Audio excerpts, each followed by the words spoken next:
Hello, hello, hello. Good morning, everyone. I'd like to welcome you out to the show. What's going on, Tish? Good morning. Good morning. It is a motivating, stimulating, wonderful Wednesday. Yeah. Ooh, I like the way you came in with that one. All right. Well, ladies and gentlemen, today's show, we're going to talk in reference to the money paying for your event and why you should pay on time. I know I saw a couple of posts this morning and yesterday. A lot of vendors, I guess, are really stressing the concept of being hired and then paying for the services.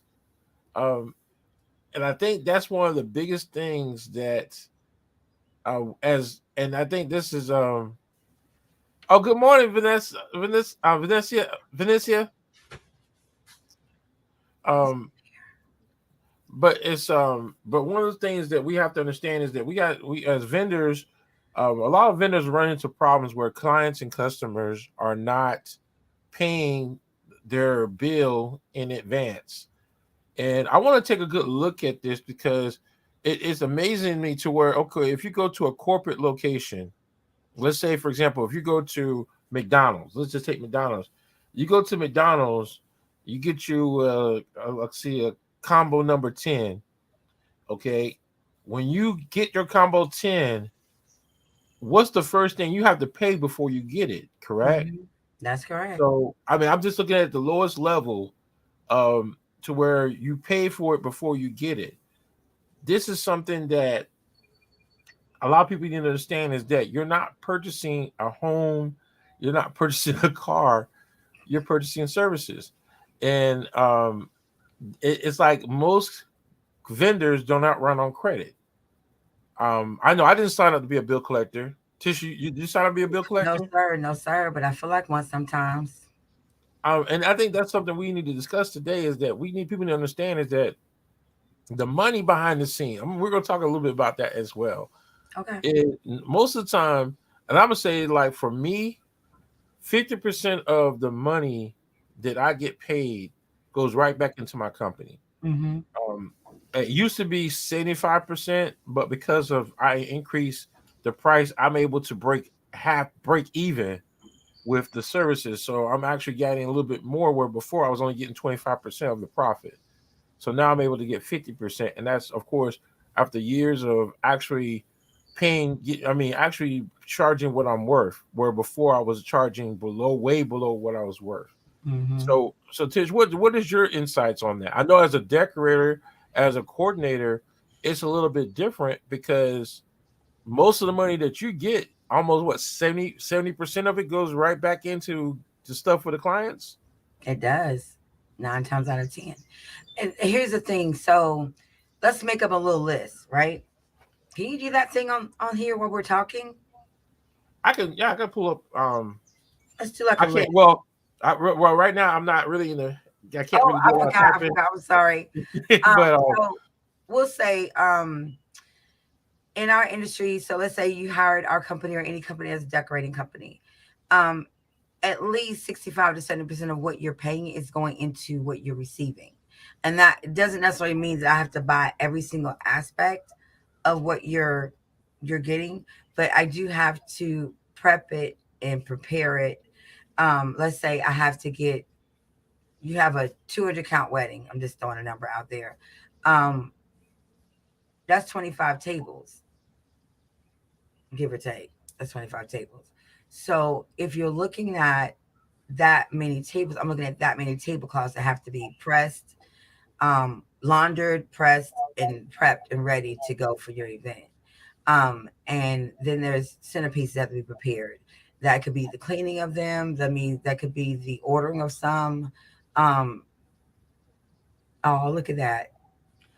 she. Oh, that's yeah. Well, just I'm just gonna say this real quick. Visit, that's a huge wedding that's going down in Florida. That's probably one of my biggest weddings out of state. So Nice. I don't see them canceling it because there's a lot of money being put into it. But you're on my standby list. You got it covered. But go ahead, Tish. I love that. Give us our kudos when we can give them, girl. I appreciate it. Look, we appreciate those kind of kudos. Um, but back to the things, you could do centerpieces, and there could be some live ones that have to be done like right at the event, like right the day before if possible, or the day of the event. And there's just a lot. There's a lot of things that have to be done. We offer, my company offers disposable, china, plates instead of regular china. Now we do have regular china. I just offer it in the packages or the production packages that we offer. Those things have to be re-upped on. You have to purchase more of those.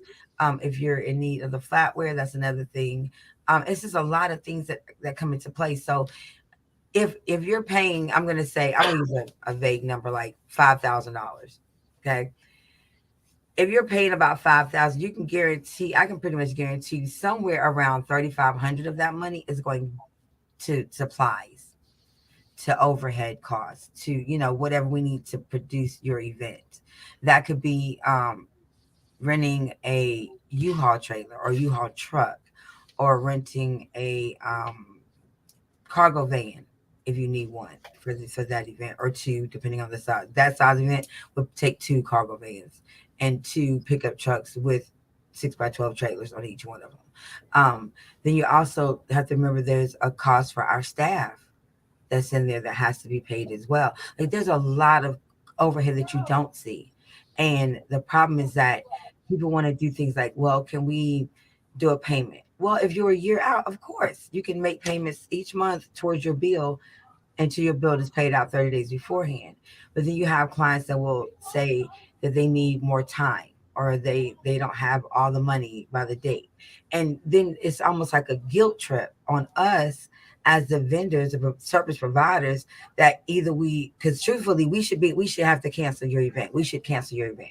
If you can't pay it by the date that it's due, your event legally can be canceled in our books if the person has the right contract.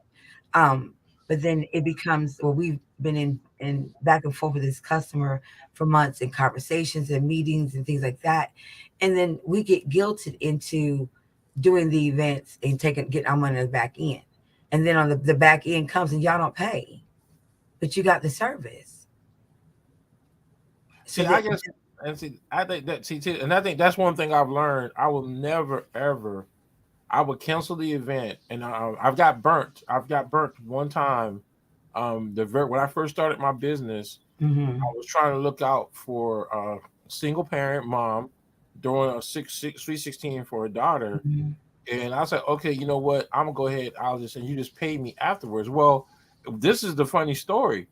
As I'm sitting there, set up my equipment, I'm sitting at the hotel, and the hotel, one of the representatives come up to me and says, "Hey, have you been paid yet?" And I was like, "No, I haven't been paid yet." Well, what's going to happen is they're about to we're about to shut the party down because they haven't paid us either. So what wound up happening was they went ahead and paid the hotel so they can keep the party going. But then after the event was over, I didn't get paid. Then there was a bunch of boohoo stories. Oh, well, this has happened and we can't do this, and oh, boohoo this. And then after that, I walked away only with $100 deposit and did not get paid for anything else for that event.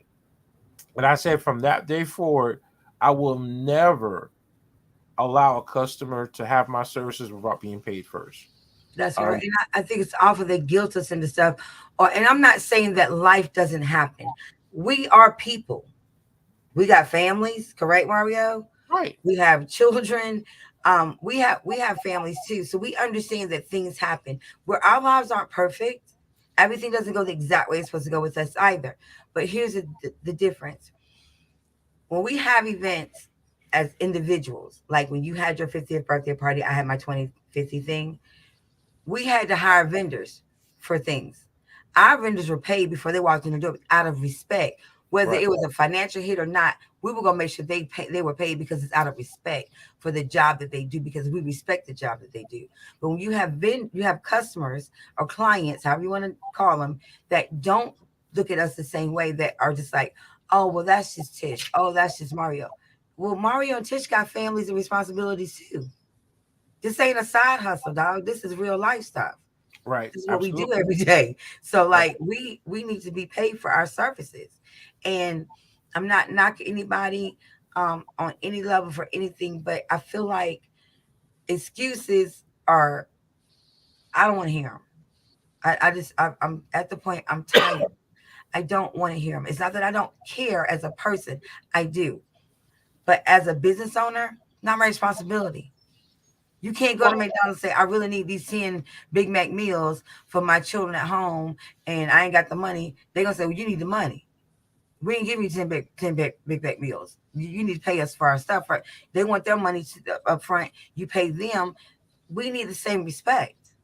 right. Well, We see, need, I want, and the thing is, I want people to understand, like for a DJ, most of the time, like, and this is one of the things is it's a good thing for a DJ is that we don't, and so in most cases, we don't have to go out and purchase anything with the money that's being provided to us but as it a doesn't really decorator. make a difference, No, though, does it, no, no, Mark? no, no, no. I'm just trying to explain something. Trying to explain Okay. something. Trying to explain something. It's like it's a difference. I mean, don't get me wrong. I'm not saying I'm saying we all get paid, but what I want people to understand is that for a DJ, it's easy for us to work with a client up until the day prior, and then at that point in time, it's a dead in the water. For Mm-hmm. a decorator, you can't do that. For a caterer, you can't do that because stuff has to be purchased in advance Mm-hmm. prior to the event. You can't wait to the day of to go out and buy 100 pieces of chicken. You can't go out and purchase a hundred centerpiece, not 100. I'm sorry, like Check chair cover. covers, Yeah. chair covers the day prior. You can't do it. That's not, resources are not set up that way. So when someone says something has to be paid by a certain date, and in most cases for the caterer and decorators, they have to pay everything in full 30 days prior. That is like that's kind of like a cutoff deadline. There is no room to work with that date. So people need to understand that when you decide that, oh, you're going to wait until 2 weeks prior to pay it, but you were supposed to pay it 30 days prior, you're messing yourself up because now your resources that you're supposed to get will probably not be available because of that. So that's just one thing I wanted to state out there to where if a date is put on the contract that you need to pay by a certain time, then you need to pay for a certain time. Now, me as a DJ, like I was just saying about going out of town, um, I need that in advance because I can't wait till the day prior. Because if I have to travel all the way to California, you're gonna pay me the day prior. That means I might not get there in time. There's a lot of stuff that goes into place on why we set times for the money. It's not that we just hocus pocus. This is when we need the money. No, the money is scheduled to take care of your event in a timely manner. Mm-hmm. So don't, and that's why I say I hate when someone comes to me and says, "Oh, well, we need to do this. Oh, we need that." Okay, as long as it doesn't have an impact on your overall event, we can work that. But if I see that you're not going to pay me in a timely manner for me to do the event, then I'm automatically going to say I'm going to cancel the event because Mm-hmm. you're not going to put that burden on me. You're not And going to put that guilt trip on me. that's the part that I don't, man. I'm trying to figure out how to say it in a respectful manner because it really does like make me itch the way people do stuff because it's like they'll say, "Oh, it's a day. It's one day." No, that's not true. I cannot place an order with any of my vendors on Thursday and get it on Friday without paying three, four, $500 in shipping alone. Right. You know what I'm saying? So it's not just one day. Anything that I have to order in for your event, anything that I have to prep for your event has to be done way in advance. Because if I give you a 30-day cutoff, it's because if I have to if there's anything I have to order or if there's anything I have to prep, that allows me that time to get those things in order. Now, majority of the companies that we work with or we order from, our suppliers, um, you're talking about 7 to 14 days shipping time, and that don't include Sundays and Saturdays. I'm sorry, it just doesn't. So you're looking at over 2 weeks to get everything in. So if you're waiting to 2 weeks out, guess what that's what turns into a rush fee Uh-huh. that we have to pay to get your things in on time because you failed to pay 30 days out. And should we charge you for that? Yes, we should, because it's on you that it's now late. It's on you that we now have to order it late if that has to be done that time. Now, if you're paying on your events all the way up into the 30 days out and everything's paid for, if your vendor did not order their supplies, then that's on them. Okay, there's a difference. But if you pay just your retainer, which is like $500 with our company, and you're waiting to pay the bulk of your money the 30 days out, that means we didn't get a chance to order anything with that $500. We're waiting on the big part so we can take care of everything. at one But time. then what you're not understanding is, even if that 30-day marker is your due date, let me tell you something else. That's a tremendous amount of stress to put on someone to make sure that everything is ordered, everything is prepped, everything is ready. Because now you're doing it at the at the very last minute, so to speak. And then now we have to go into rush mode to make sure we have this stuff, this stuff, this stuff. We're checklisting ourselves to death, I promise you, during that time period, because we're trying to make sure we have everything lined up, everything packed up, everything steamed, pressed, ironed, whatever, everything ready. And I'm not saying that we didn't go into this job knowing that we have stressful days and stuff like that.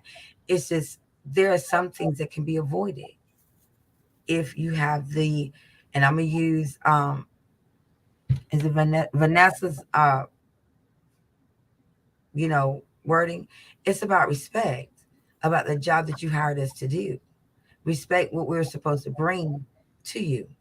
People think you pay for their stuff and they pay you later. I know that is crazy. And I think I think that's something that people have to understand, that like I want people to understand is, as a vendor, we're not corporate.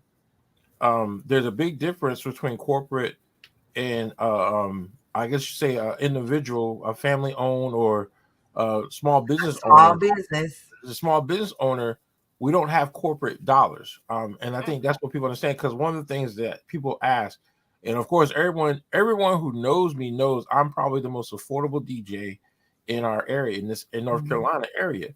So with that being said, is like when someone comes up and say, "Can we get a discount?" Um, I'm not corporate.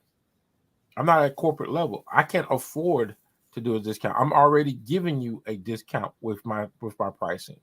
So when someone asks that question, the first thing come to mind is, have you done your research?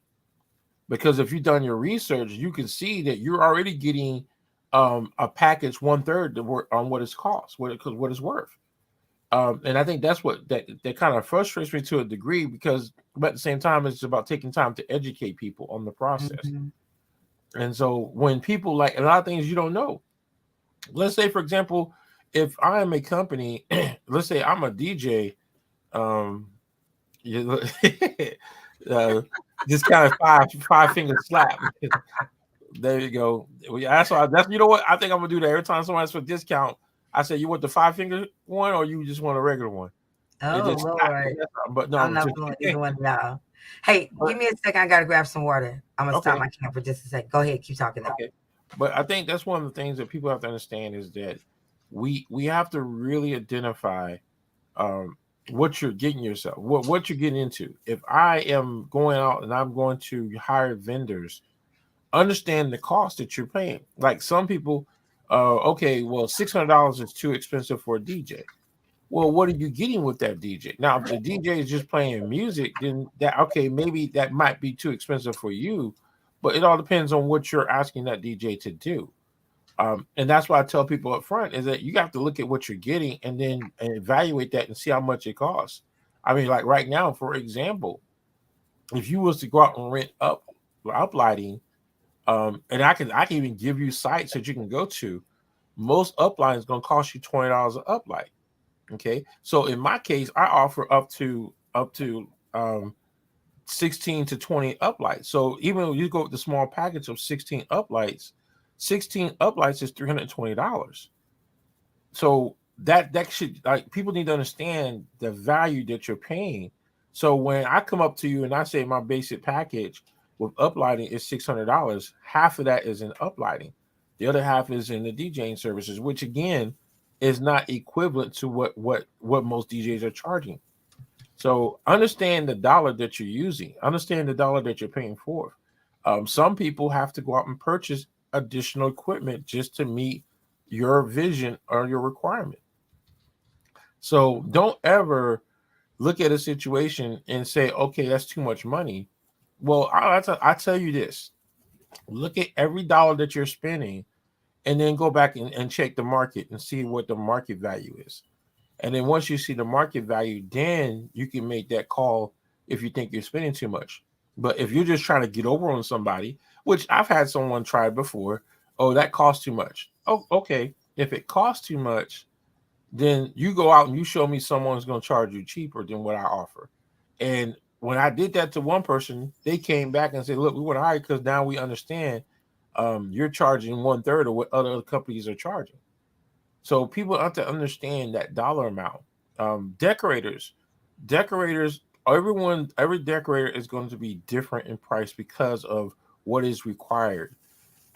Some decorators have to go out and rent a U-Haul or a trailer to support your event.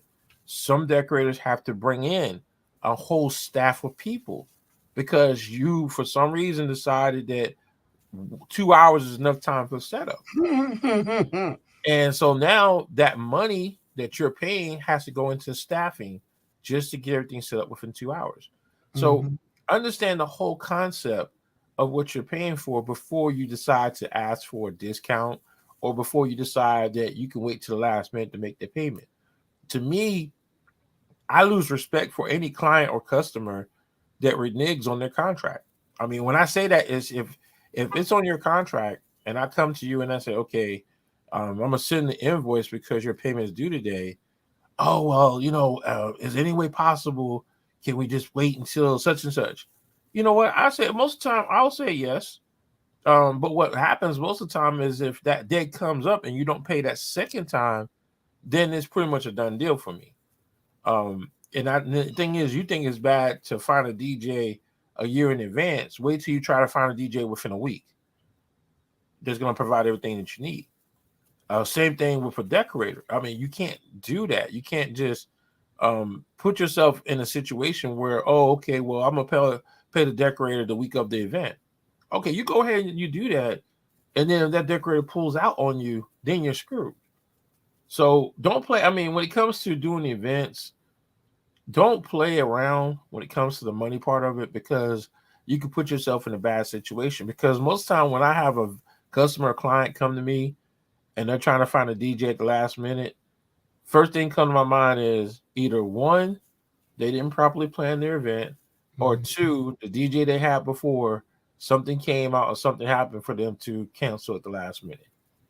And that is such a real statement because I have had several people come to me. They hired a decorator, they hired a planner, and then they decided they didn't want to work with them. That always is a question mark in my mind as to Why? what happened because Right. most decorators and planners that I know, DJs, caterers, most vendors that I know, they don't just quit a job. Right. They It just has to don't be they don't something. just drop a client.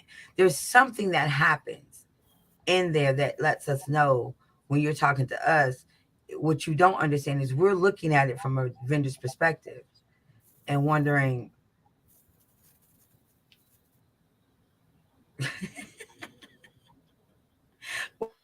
wait, read this out loud from Miss Gunter.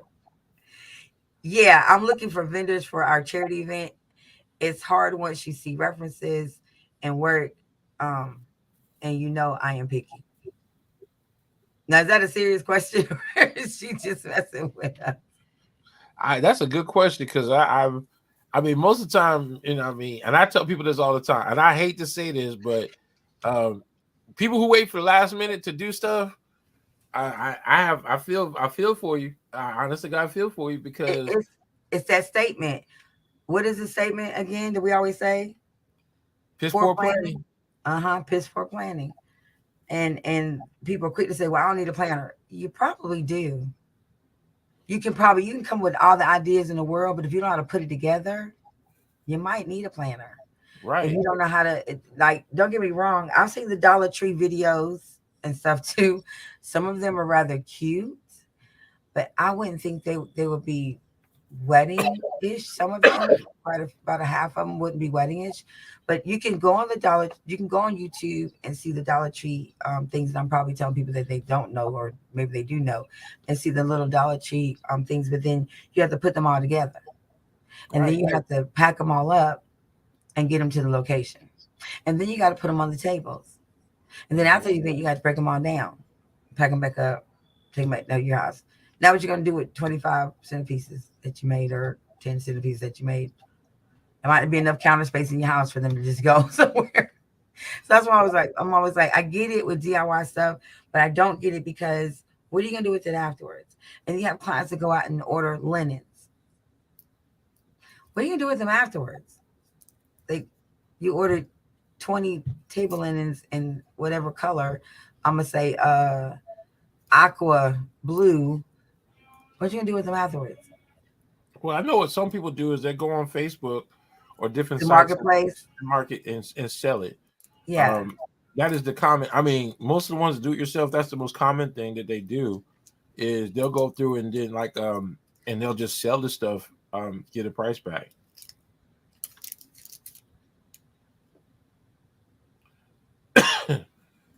Let's see what she's saying. It says here, you have vendors that claim that they can do the job, but once you see the references, sometimes they're messy, or Mhm. once paid in full, they can come up with extra expenses. I don't like that, like last minute things, like up Let me front. help And I you. agree. I mean, I'm gonna be honest I with you. agree with that completely. I do too, and I think that's where people need to understand. You got to do your research, Hmm. even if a person says word of mouth, hey, this person is good. That person might be good because they might be cousins. They might be, you don't know what their personal relationship or what the relationship was for a service to be good. So Hmm. I stress to people, do your homework. I mean, I say it all the time. If you can't go online and find stuff they've done in the past, um, you might be in a bad situation. And there's a difference with someone who's just starting. They Yeah. might have a social media presence. I get that. But if someone comes up to you and says, "Yeah, I've been in business for 10 years," but when you Google their business and you see nothing, that's a kind of like a sign right there that you need to do a little more research. A dead giveaway. Hmm. Dead giveaway. And then That's mm, one more thing I want to say is you have to do your planning a year in advance. If you're doing an event in the month of May to September, you need to book your vendors the year prior because then you'll have a lot more open resources than you do trying to book it 3 to 6 months in advance. mm-hmm. Agreed. People didn't understand that the closer you get to the event, the less resources you're going to have available. So then you have to settle for these flaky individuals that want to charge you every time you call them or charge them every time they blink at you. Um, they have hidden clauses. I mean, most time when you do an actual contract, there shouldn't be any additional hidden clauses. And that's one of the biggest things I've sat back and heard stories of, yeah, I hired a vendor, but we didn't do a contract. And listen? Here's my thing on that. How do you hire a vendor to do a job for you and you don't get it in writing? Like, what are you doing when you hire a plumber? Don't you get a quote from them, a write up from them of what they're going to do? When you Mhm. hire an electrician, or you hire the guy, the people that you pay the extra insurance on your house to, there's a contract with them that you're paying every month. Even with your home security system, there is a contract. Right. How do you not have a contract with your freaking mortgage company? It has a breakdown. Contract with Okay. your You car know, loan. I mean, what kills me is there's a complete breakdown of exactly what you're going to pay for in the contract. N- If I would say this, if there's a hidden clause down, I will say this though, if you make last minute changes, then of course there's going to be additional costs. Of course. Now that should be a given. That's going to be said. That's going to be spelled out in the contract. Of But course. that's one of the things is people got to stop. And I get these little shady deals to where word of mouth. I would tell you this: word of mouth does not word of mouth when it comes to your verbal contracts are garbage. If it Very ain't much black and so. white, I wouldn't do it. I mean, that's just point blank. I mean, my biggest thing is I won't let a person move forward until after the contract is signed. And it's the smartest thing to do, truthfully, but people just don't. Yep, I, have a I don't contract. understand. You get contracts on everything else that you do.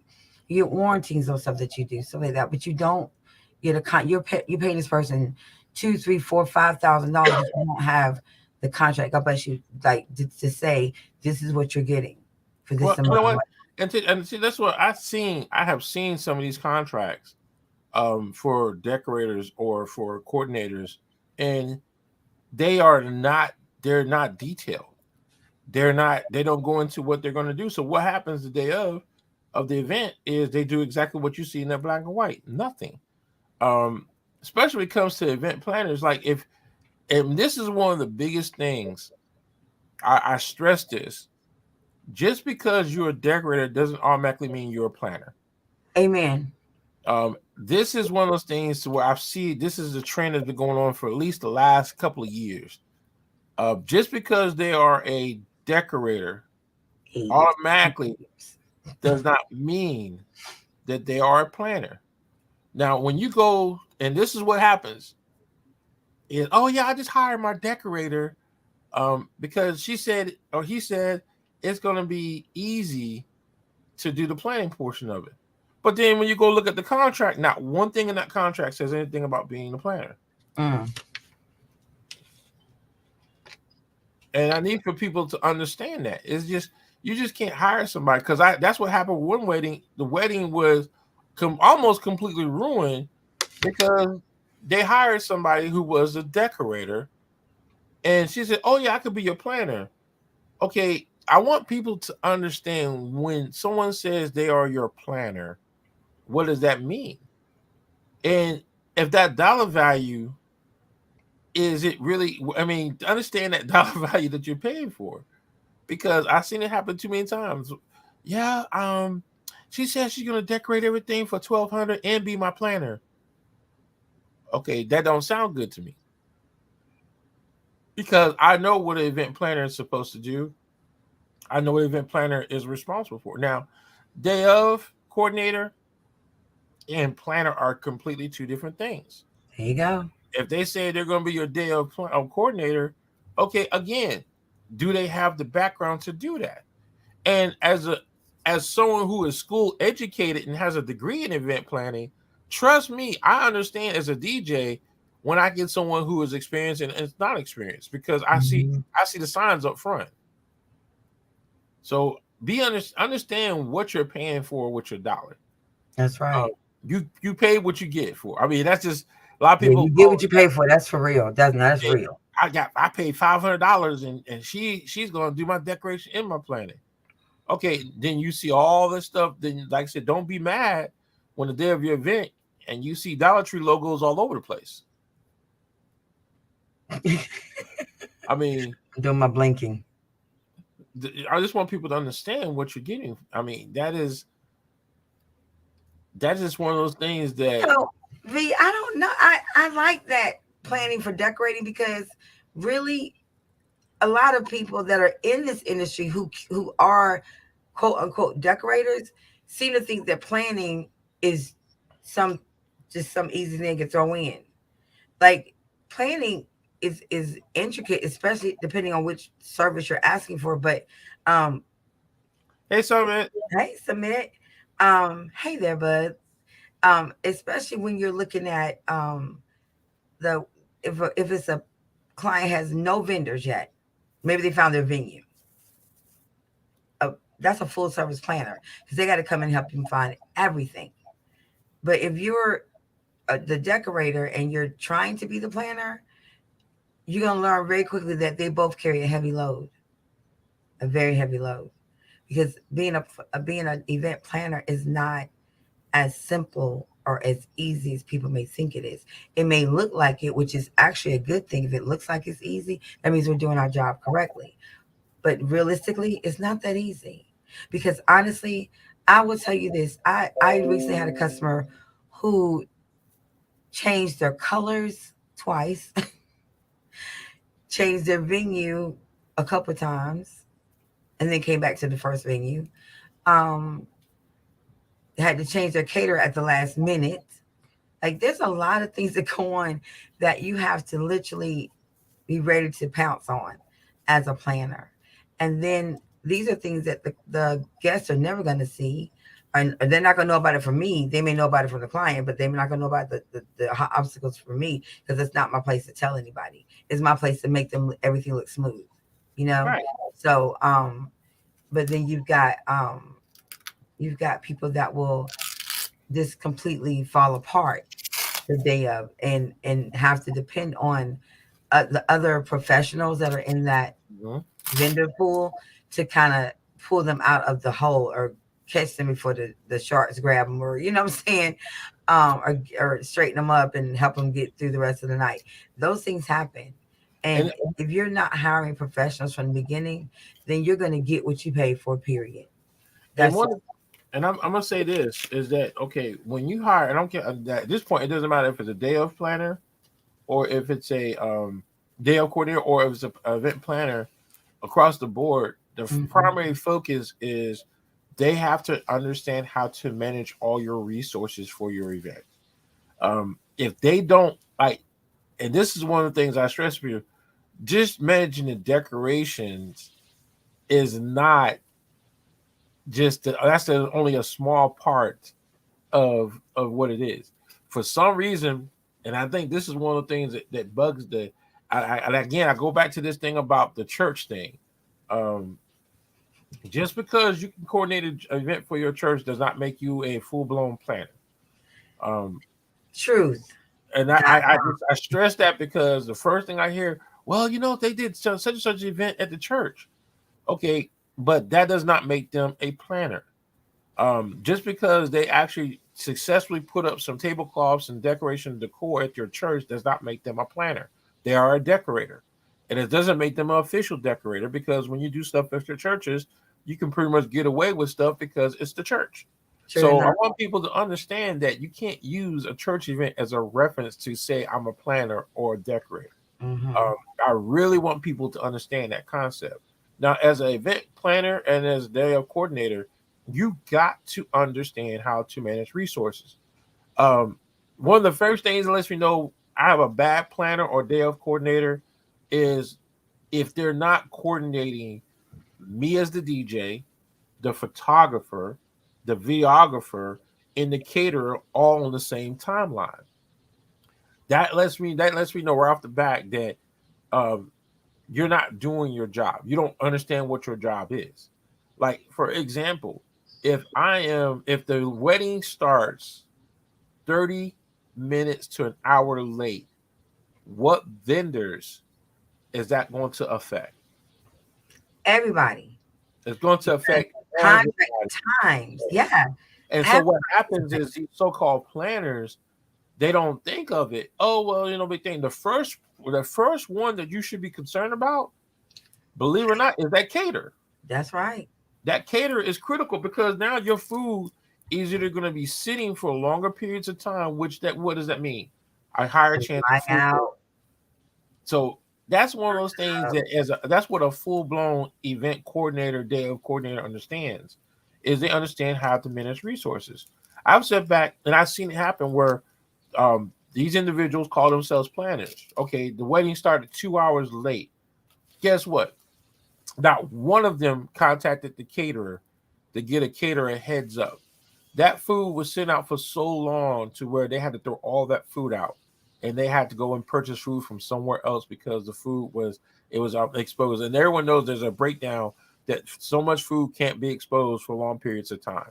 So when people do these things, as a coordinator, as a planner, you have to make sure your clients understand that timeline is critical because guess what? Now you got to throw out your food. Well, because you was cheap, You decide to only hire your photographer for 4 hours. So if you're late 2 hours, guess what? Your photographer there only for 2 hours. He's So gone. He's gone.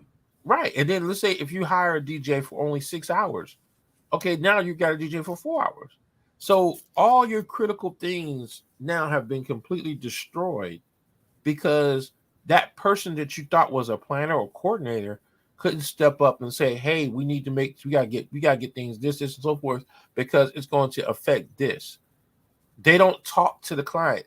It comes if you can't speak to the client and you know that that client is a bridezilla or groomzilla, um, you're not serving you're not serving a purpose as a coordinator. That's You have to be upfront and direct with individuals because your job is to make sure that all the resources are properly utilized within that time that is given. And that's the part that people need to stop pretending themselves call themselves, oh yeah, I can plan your wedding or I can direct your wedding. Oh, Don't let's talk about the craziness. Hey, John. Hey John, I just saw that. Okay. um, Thank you. One of the things I want to talk about with you, because we've had this a couple of these things happen. You've got communication problems. We've talked about this plenty of times, you guys, and Yes. we're gonna keep talking about this. We had a bride who did not communicate several things to us prior to her wedding date. And the wedding date comes and there's a surprise of this, there's a surprise of that, and we're like, where did that come from? Like if the client has a responsibility of communicating, point blank. Right. And so when you see things like um at a wedding, I just recently, the day of is when I found out we had a videographer. Where does this boy come from? Like I'm looking like who is he? He just he just appeared. His name wasn't on no list, wasn't on anything I had, never been mentioned to me, nothing. No, not easy at all and stressful. Planner, coordinator, decorator, and DJ are 4 7. Yeah, that's right. That's right. But you throw things at us on the left field. We have to kind of readjust. Now, did I adjust? I did, but it still threw me off that this person just showed up and I did not expect him. Um, and then you have situations like where the bride is so difficult that she doesn't want to talk to the planner. So why are you hiring as a planner if they don't even want to talk to you? Like, what are you doing? And then, oh, here's a new one. You have a vendor who was hired by somebody in the family and not the couple directly, and then they don't want to communicate with anybody, so they block people numbers and stuff like they But teenagers. that's where it gets into. I mean, and that's where your dollar, and I'll be honest with you, that's when your dollar comes into place. Hey, Brad, how you doing, Brad? Brad, Um, that's when your dollar comes into place. It's like you got to understand the difference between a professional and somebody that's just doing to make extra money. And I think that's where the value comes with that dollar that you pay. Now, I'm not saying that just because you pay more money, you're going to get better services. In most cases, that believe it, that is true, but in some cases, it's not. But people need to understand is a person if a person is stuck in their ways, and I see this a lot in our industry. When you mm, get someone who's stuck in their ways and they don't have the flexibility to communicate and work with others, um, then that's lets you know up front. You got to be a team player in this event. You you got have to be. to. And if you're dealing with somebody and they're not team players, they feel like there is so like, and this is one of the things that gets me. I've worked with some of these individuals before where the decor, they are so like into the decor to where they're trying to put the decor be above everybody else, and that is the wrong attitude to have. Everybody is on the same level when it comes to doing. We're all on the same team, and so when you're All held to hiring the same people, expectations, right? absolutely, and people need to So, understand. Thanks for watching. People need to understand is that you can't. There is no Jordans, there is no LeBrons, there yeah, is no Kobe's in event planning or in coordinating or in event services. There is none of that. It's like we're all on the same team and we're all the same player.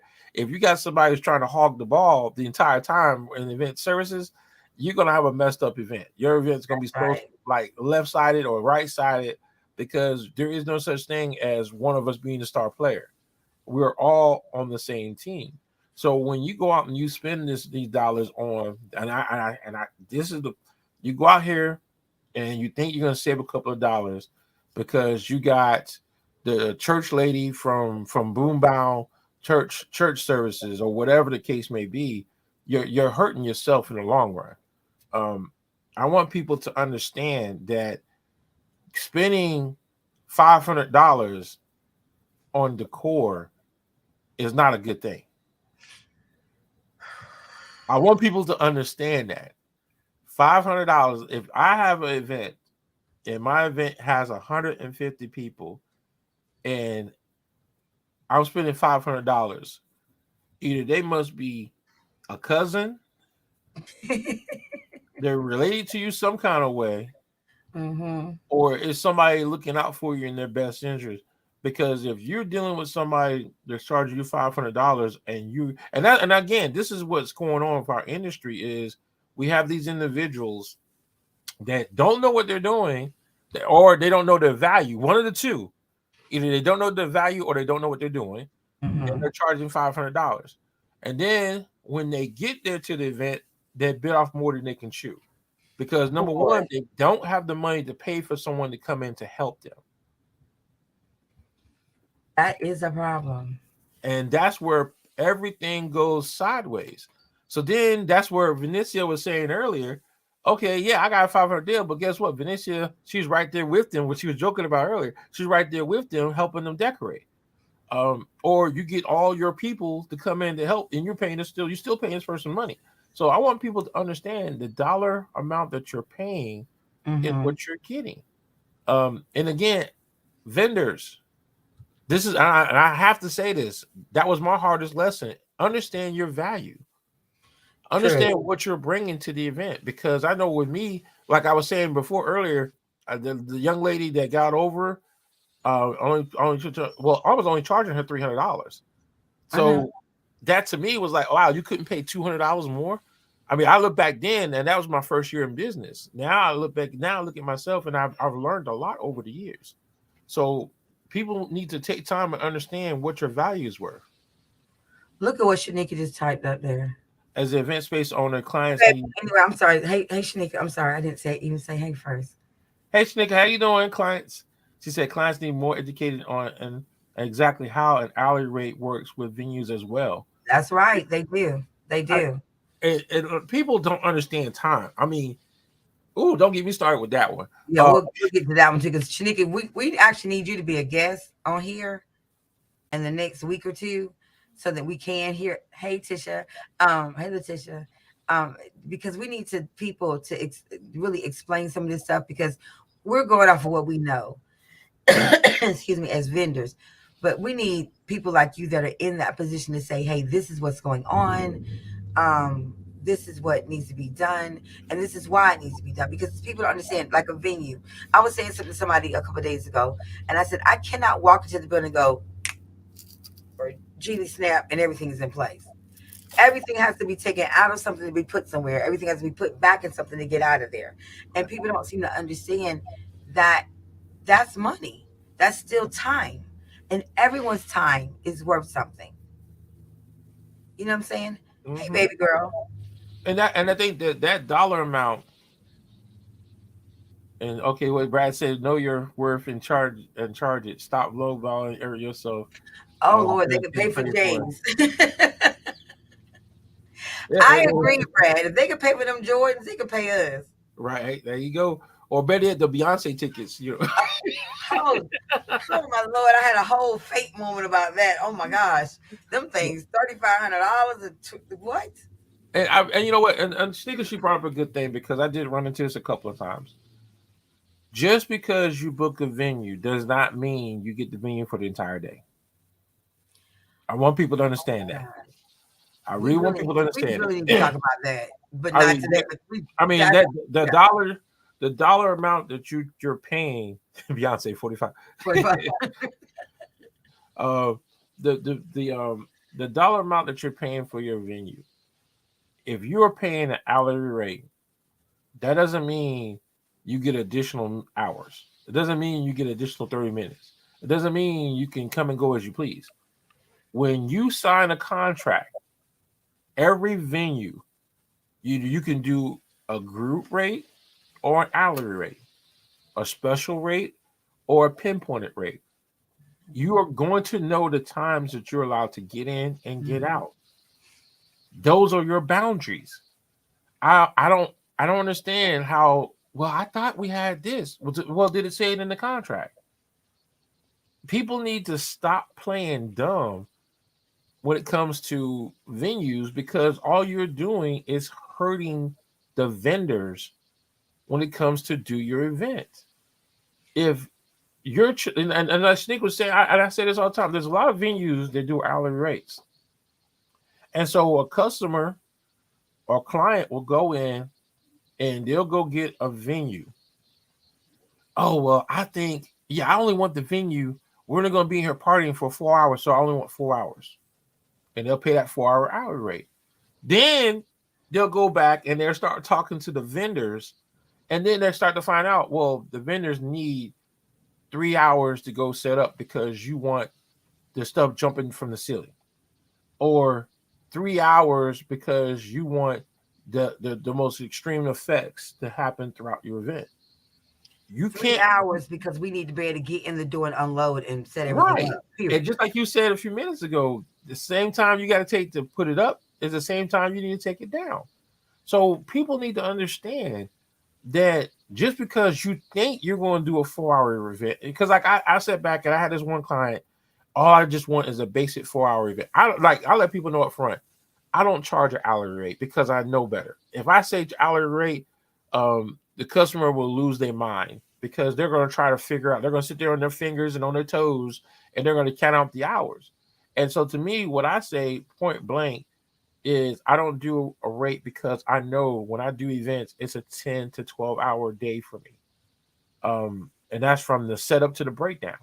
So if I'm going to charge you 10 to 12 hours and you're only doing a 4 hour event, then that's where you always make the mistake at. So I need for people to understand. And that's what I say, even in my presentation now, I even got an actual new timeline if you're doing a 4 hour event. If you're Mhm. doing a 4 hour event, you're going to need about 10 hours to do a 4 hour event. Or you're going to need about 8 hours at the bare minimum. Depends upon how many people you have coming to your event. That's correct. I And, need for people to stop trying to find the cheapest way of doing events. Stop it. Just don't do it. and can we hit on one other thing about these events? Stop trying to make buildings expand that can't expand. Y'all getting on my nerves with that. If the venue owner tells you you can only fit 80 people in the building, stop trying to force 120 people in that building. It's not going to work. I think the venue owner may know how many people can fit in their building because here's the thing, they didn't set the number, the fire marshal did.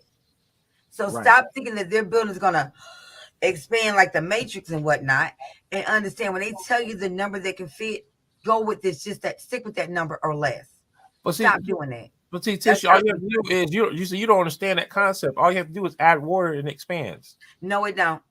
It rained at the event I did recently at a building that had too many people in it. That building ain't grown not near an inch. I promise it didn't. Mm-mm. And there But was that's water what all over that again, and I think that goes back to that goes back to what we were talking about before is plan accordingly. I know this was last week. We were just talking about this. Is if you pay for a venue, and this is one of the things I always tell people: plan for 75% of whatever number they give you.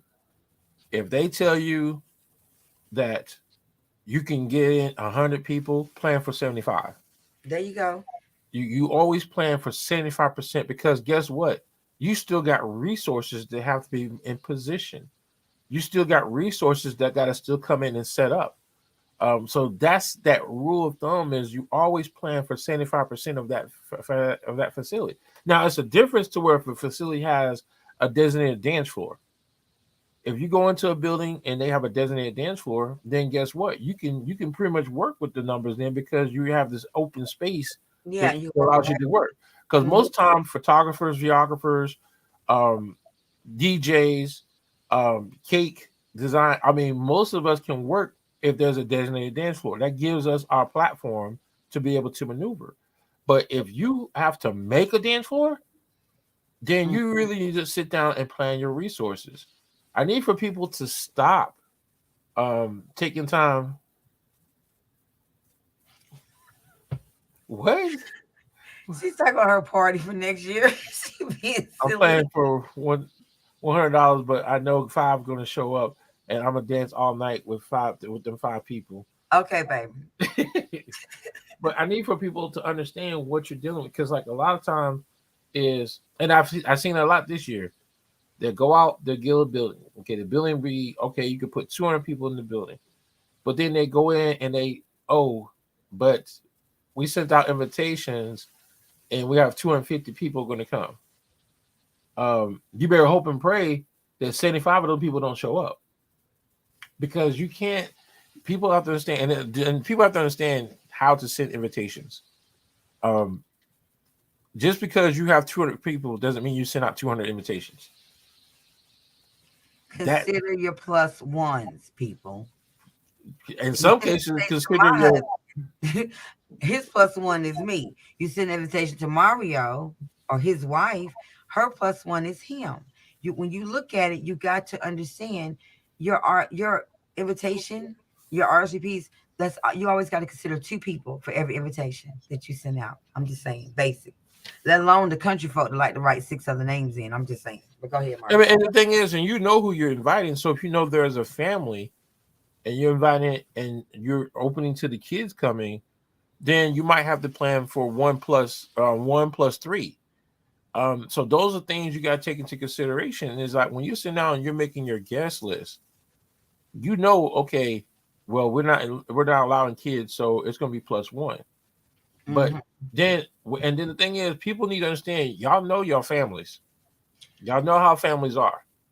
And sometimes your family to take it upon themselves that that one invitation represents the whole street. That's a no go. You need to be very detailed on instructions on your invitations. Communicate with your folk, people. That's all. Please communicate. We can't do it for you. Oh, and this is another thing. Can y'all stop coming to these events thinking that we know who you are? That you're the bride's cousin or you're the bride's uncle on her daddy's side? We don't know you. We don't require name tags either, but don't come to us with demands because you're so and so's whatever relative. Can y'all just be a little bit more respectful of the fact that we're working for the clients and not y'all? That's all I'm saying. Just be a little bit more respectful. As I'm going back to Vanessa stuff, respect. Just respect the positions. We're not trying to Absolutely. be bosses or anything like that in that room. We're trying to make sure that the event, God bless you, that actually they paid us to do is executed to its fullest extent and at the level of perfection we can get it to. That's what we're looking for. And all you people with these monkey wrenches and asking 35 questions while I'm trying to get the people to walk in the in the ceremony space. Can y'all stop that, please? Because y'all making me crazy. Because I don't want to be the BITTH planner, but I'm gonna be honest with you. Y'all gonna start making me say some really rude stuff to y'all to get y'all to stop talking to me. For Well, real. here then Brad says, stop showing up events with your point and shoot cameras all in my way. Oh my God. You know what? Don't get me started with that one, Right. Brad. I That think look, there's I'm itching. That makes me itch when they do that. Stop it. I think everybody has an uncle that wants to be a photographer that shows up. And that uncle shows up, and not only does he have the camera, but he has the stand, he has the extra bags, and Oh my and word. it's funny because it's like it never fails at every wedding. There's that one uncle or that one aunt that Hmm. shows up with all the photography stuff, thinking that they are going to be the primary photographer for the event. And Did it's you like it not is heard that's a hilarious to primary me. photographer? It's like it's so funny to me to where I mean, we get listen, ladies and gentlemen. It's kind of like we You get can't it, use your niece or your nephew's wedding as your practice session. I'm right? sorry. It's just We that's get not. it. Some of y'all have family members that y'all can't be direct with, and so you expect us as vendors to be your bodyguards in a sense, to do And your then we dirty work, label rude or difficult to work with. right? Oh my gosh, she's a bitch or he's awful or we get all the name calling. But you should Because have handled that with your family because that's not my place. right, I don't know your people. I and I didn't meet think them at rehearsal. I don't know them. So or I just met them at rehearsal. and I I think don't know also the ones that get putting them in their place and say, listen, you need to park that because I can't talk to them like that. I would never work again. but that's one of those things that people need to understand is that the dollar amount that you're paying for professional services. You're not paying for us to regulate ghetto people. You're not Babysit paying, folk. huh? Babysit. When you're not regular, yeah, we're not being paid to babysit. We're not being paid to break up fights or to deal with things that you don't want to deal with. Um, those are things to where when you have an event, you need to understand exactly what you want. Your vision has to understand. There's got to be a clear understanding of your vision for the proper dollar amount to be applied to that vision. I can't stress that more. To where if your vision is you want everything to be like glamorous, make sure you have glamorous dollars. If you want everything to be top of the line, make sure you have top of the line dollars. Um, Amen. you can't expect us to come in and do an event. You want $1 million event, but only want to pay $2. Um, you just can't do it. And I want you, and people got to stop being realistic, and stop being cheap. If you know you're going to do an event and you want it to be spectacular, okay, plan accordingly. But don't get upset, don't get mad when you want to do something and you didn't take the proper time to plan for it, proper time to put the proper resources in place, and the proper time to allocate your funding. Um, Mm-hmm. money, it costs money to do events. If you're out here and you going through your church, okay, there's nothing wrong with that. But understand you have to follow those guidelines under that person that's doing things under the church. Like this is not a hobby. People are out here working as small business owners because that's their livelihood. And we just want the same respect that you give Nike when you walk in their store and buy their stuff. We want the same respect when you have the plumber from what's the Roto Rooter come to your house. You pay them, but they're corporate. We're the Right. small business, and then you act like we don't deserve half of a penny. Like we work hard. I just hired a new girl. I'm gonna end it with this. I just hired a new girl, and before I actually gave her contract, I said I need you to work a couple events with me, just to see if this is what you really want to do. Because she's all into the oh, it's so beautiful. This and that. Okay, the ending thing is one thing, but that's something else. Um, she worked 2 events with me recently, and literally said to me a few days ago, "That's a lot of work." I said, "Yeah, it is. It's not as easy as people think. All they see is the end result." You don't see all the planning that goes into it. You don't see all the prep work that goes into it. You don't see any of that stuff. And she literally said to me, I'm going to have to figure out how I can do this because she didn't realize what it took just to put one. Now, she just did 2 events. She didn't prep anything beforehand. She just had everything was already packed on the trailer, truck, whatever. All she did was help unload it and help set it up. That's all she did. She didn't stay for the end of everything for either event. She left once the event started taking off. She left, didn't come back for the rest of the night. That was fine. Yeah, I figured it was a lot to it for her. But after this second event, she literally said, "This is a lot of work." And it is. It's our work as vendors. And I'm not just focusing on decorators, I'm talking about photographers and everybody else. It starts well before your event. Give them the respect of their time and their knowledge because you hired them for their professionalism. You hired them for their knowledge. You didn't just hire, because if you just want to rent some stuff, you can go down to Happy Rents and rent it, and then set up yourself. You can go down to what's the Sam's Party Rents in Fayetteville and set up yourself.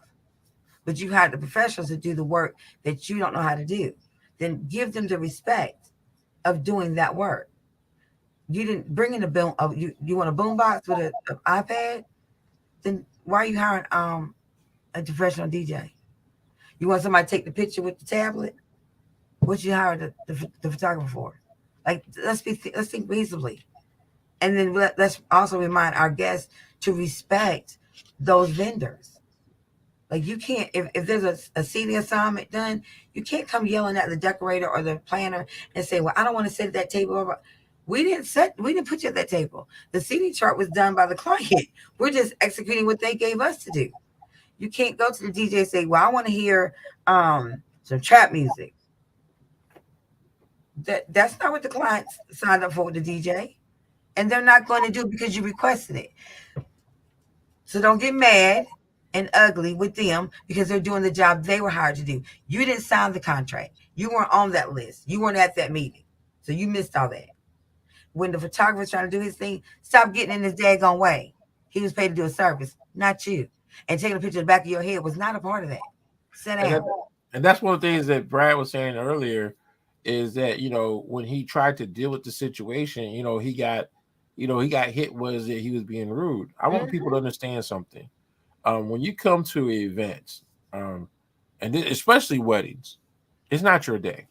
Okay, I want people to really understand this. For one day, stop being selfish. Think about the person or the two individuals that are getting married.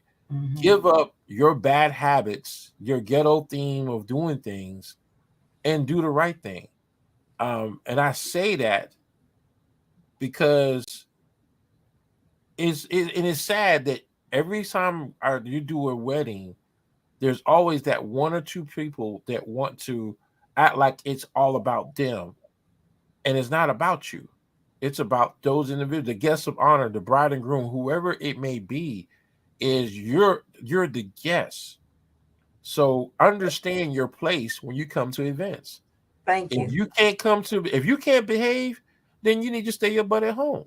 Thank you. If you got bad kids, and I'm gonna stress this, I can't say it. If Say it. you can't control your kids at home, don't take them Preach, out in preacher. public. Preach. Just don't do it.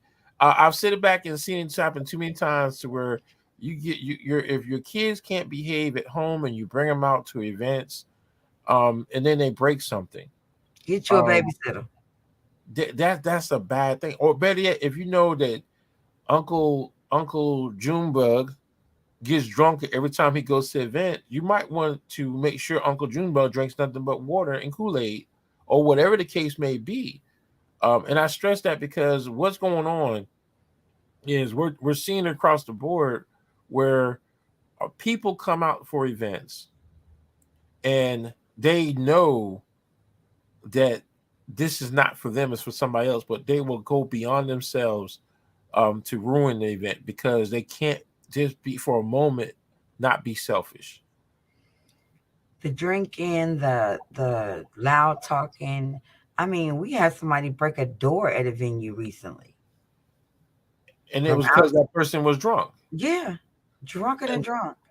so that's why I said it's one of those things to where if you're gonna go to an event, I mean, and now I mean it's sad to say because just what in the news, you got people getting shot now going to events. I mean, it just again understand who you're inviting to your events, uh, Seriously. because it's again nowadays the world is not like it used to be.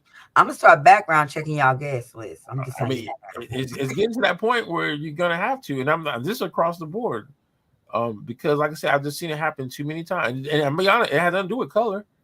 No, I've seen them both black, white, brown, in between, polka dot. I mean, it's all the same.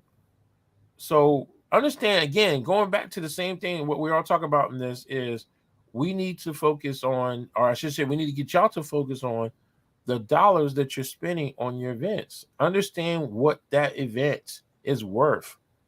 If you know you want our outstanding event, you might want to start planning in advance. If you ain't got no money, you got no money coming in, then you might not want to plan a big event. You might want to Just go stick to the to, courthouse. huh? Just go to the courthouse. Right. Or even if it's not, Okay. if it's a Ain't birthday no, party, you can go to Chuck E. Cheese. I mean, yeah, ain't no shame. it's just those are things that people need to understand is that it takes a lot of money to do events. And at the moment you try to get over on somebody, you don't go no Oh job, Lord. You Tommy. totally got no job. You got no okay. Oh, you got no job, Tommy. I Oh, know from my Mark. child. She crazy. So I mean, I just want people to understand that is that like if you ain't got the money, then you need to look. You need to really take a good look at what you're trying to do Be because realistic. be very realistic. And being realistic is not being cheap or being less than anything. Listen, you're gonna still get married from the same guy. You're gonna still have fun with the same friends. Just maybe do it where everybody pays for themselves. Because listen, as professionals, the first thing we want to talk about with you is budgets. Okay? Because we want to give you we're not chasing money. No, I'm not chasing the money. What I'm coming to you with about a budget is I'm trying to make sure that you understand exactly how much this event is going to cost. I'm gonna use my daughter for example, since she's on here. We had a discussion about her budget. And then she had a discussion with her budget because she's doing her 30th birthday party next year. And then that same discussion she had with me, she had to have with her father. You know what I'm saying? So like we were like, these are the boundaries. This is the limit of what you can spend. Not because we're paying for everything, but because we know that she's got kids and there's other things that could go on in her life besides this event. So we had to really kind of like reel her in with the budget. And that's realistic. No, you didn't just want my bed. Yes, I did. We had to reel it because you were out of control with that budget. Y'all, we talking like 5-figure budgets. Okay, it was out of control, and I don't mean like low five. I mean big high figures. But that's the thing. We wanted to make sure that it was something that she could do. Now we did get her to bring the budget down just a little bit, like lower that amount. But I know it's something she can afford to do. It's not that I'm saying she can't. I'm just saying I just didn't feel comfortable with her spending that larger amount of money. But when I'm talking to a client, I try to establish the budget from the beginning so that I can show you what you're going to be paying for each one of these vendors, like a guesstimate of what you could pay for each one of these vendors. And also looking at, can you actually like give you an opportunity to say, can you actually afford to spend this kind of money and still maintain your lifestyle?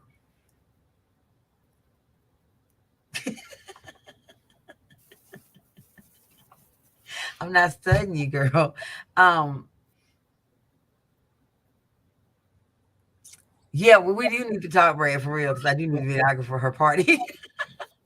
But I'm just saying, like when a lot of times when we're hitting you about the budget in the beginning, it's to give you a realistic idea of what you need to be setting aside for this event, and then also to kind of separate, show you that you can do it over a longer period of time. How it can be more affordable to do, and then and it's not that we need to know what you make per month, but no one wants you to be skip. I don't want you to skip a car payment to pay me. You understand what I'm saying? I don't want you to Right. skip a light bill to pay him.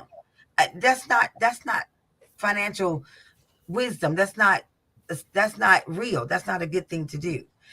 If you want to be financially responsible, which is the word I was looking for, you need to know that what you can afford and what you cannot afford, and be realistic and honest with yourself. Right. You don't have to impress nobody. Like not one soul on this planet do you have to impress. And It could be and one you and him and 25 friends, and it's still a wedding. right. And I don't want people to understand. And this is one of the things that I always tell people. Now in today's in 2023, the average cost for a guest is $150. Okay. That Hmm. right there lets you know how much money you need to be prepared to spend. Now, of course, can you cut corners to get that price down lower? Of course. But the average cost in 2023 per guest is $150. So if you're going to go out here and you're going to do, um, let's say you're going to do 100 people, Hmm. okay? You're going to do 150. That means you need to have a budget of 15,000. Hmm. Now, if that 15,000 is too high and you try to get down to 10,000, then you need to see which way are you going to cut. Are you going to cut your guest list, or are you going to cut down the stuff that you're going to provide your guests? And you start doing the numbers. If you're talking about doing a 50th birthday party, and this is one of the things I think people are starting to, I'm starting to see. I had a couple of cancellations where people doing like designated birthdays, is they're ready to spend that money going on a trip than to pay out to their guests. Mm-hmm. Which okay, there's nothing wrong with that. But I need for people Not to be all. more, a little bit more realistic, a little bit realistic about the situation. Is that um, $150 is your planning amount per guest. Mm-hmm. So that right there should give you across the board what to plan for money wise. So let's say, oh, I'm going to turn 50 next year and I want to go all out. First thing you need to do is, okay, how many people do you want to invite to your party? Okay, $150. Now, can I cut it down to where I'm only paying $100 per guest? Yes. You can cut down on decor. You can cut down on the type of food that you purchase. You can cut down on the venue based on numbers. There's ways where you can do the math before you start hiring. That's correct. That's how you come up with a budget. Mm-hmm. Is you go with your guest count and how much money you're willing to spend on each guest. Amen. That will give you your breakdown of your budget. From there, if your budget comes down to where it's $15,000, then I'm not going to pay 15,000. I want to pay 10,000. So now you need to go back. Okay, well, let me cut my list down to 100 people, or excuse me, down to 75 people or 50 people. That's how you come up with your budget. A lot of people, they what they do is they're just going out doing events, and they're not taking time to look at a budget of how much it costs to do an event. And And you then they have get to understand, overwhelmed 30 days out when they yeah, can't pay all their balances. right. And then, like I said, and then the shorter time that you plan it, the more stress you put on yourself. Mm-hmm. If you're waiting until 30 days prior to do your birthday party, you're going to be stressed out. Now that Correct. you're just going to take everybody to make it easy and give everybody a happy meal, um, you got to plan accordingly. I always That's tell people, if you're going to do an event, start planning that month 12 to 18 months in advance, if um, possible, please, if Lord have possible, mercy. because then you're going to save. You're going to number one, you're going to save a lot of money. Number two, you're going to save yourself from a lot of stress. And a lot of headaches, Lord Jesus. But so, Tish, what's your final words on this one before we get out of here? Um, be respectful of the jobs that you're hiring these people to do. Um, understand that services must be paid for upfront, beforehand, um, and be realistic with what you're planning to do. Be realistic about what you can afford and what you can't afford, and don't feel like you owe a bunch of people this lavish event that you can't afford. If they want a lavish event for you, they need to be paying for you with you, with you. But across the board, just be realistic with yourself about what you can do and what you can't do, what you can afford and what you cannot afford. But mainly be respectful of the jobs that you're asking your vendors to do, and respect them enough to not ask for discounts. Don't ask for it. Well, how lower can I? Much lower can I get it? Or just come in and say what you can do, what you can't do up front. Let them work with it or not work with it. But just be respectful of the same way you want us to be respectful of you. Be respectful of us as well. That's it. That's what I got. Okay. My final words for today's show is um, understand the value of your dollar. Mm, Understand exactly what you're getting and what you're paying for. mm-hmm. That to me is a mystery to me on how people can get misunderstand that paying $1 for the service and they're expecting 100 more dollars worth of value. Um, Exactly. you have to understand what you're paying for. You have to understand that whole concept of that dollar. And if you're cheap, then you're going to get cheap stuff. Um, that's just one of the things you have to be prepared for. So I just like to say this whole thing was really more so as to highlight the dollar and how that dollar affects the vendor, Mm-hmm. especially if you're paying them at the last minute, Mm, or if you're paying against what was stated in the contract. mm-hmm. All you're doing is hurting yourself in the long run. That is true. All right, you guys. So y'all have a great Wednesday. It's raining up here where I am. I hope it's not raining down there with you, Mario. Not Um, yet. I know it's coming, but oh, it's not good. gonna Yeah, hit us yet. it's doing it now already. So maybe wash away some of that pollen that we had this morning too. But you guys have a great day. Um, Brad, Venice, know your value and and back it up. back it up with quality, on time Yes, service. sir. That is awesome. I I, love that. I But love you it, guys have Brad. a great day, and just keep in mind that any event, wedding, party, celebration, retirement, renewal vows, kids party, whatever, everything has a dollar sign attached to it. So simple is still not cheap. Okay. Amen. Have a good All right, one. y'all have a great day. Bye, y'all. We'll see y'all next time. I need my exit music.